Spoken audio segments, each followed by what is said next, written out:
شہاب الدین کلیوبی نے اپنے نوادرات میں ایک واقعہ کا ذکر کیا ہے جس کا خلاصہ یہ ہے کہ رسول اللہ صلی اللہ علیہ وسلم عید کی نماز کو تشریف لے جا رہے تھے۔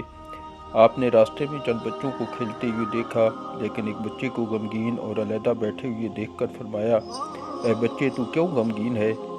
بچہ آپ کو پہچانتا نہ تھا۔ اس نے ایک ٹھنڈا سانس دے کر نہایت بے اعتنائی سے جواب دیا، اے شخص، تجھے کیا خبر ہے؟ میرا باپ ایک غزوے میں شہید ہو گیا، میری ماں نے دوسرا نکاح کر لیا اور میرے باپ کا تمام مال لے کر چلی گئی۔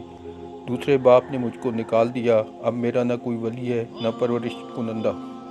اس پریشانی کے عالم میں غمگین بیٹھا ہوں۔ حضور اقدس صلی اللہ علیہ وسلم نے اس بچے کا قصہ سن کر فرمایا، کیا تو اس کو پسند کرتا ہے کہ تیرا باپ نہیں ہے تو محمد تیرا باپ بن جائے، اور عائشہ تیری ماں ہو، اور فاطمہ تیری بہن، اور حسن اور حسین تیرے بھائی ہوں؟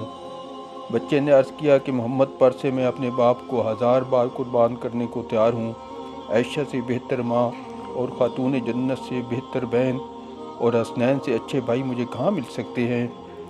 حضور صلی اللہ علیہ وسلم اس بچے کو مکان پر لے آئے اور حضرت عائشہ کو حکم دیا کہ اس کو کھانا کھلاؤ اور کپڑے پہناؤ۔ تا دم وفات یہ بچہ سردار دو عالم صلی اللہ علیہ وسلم کی نگرانی میں رہا۔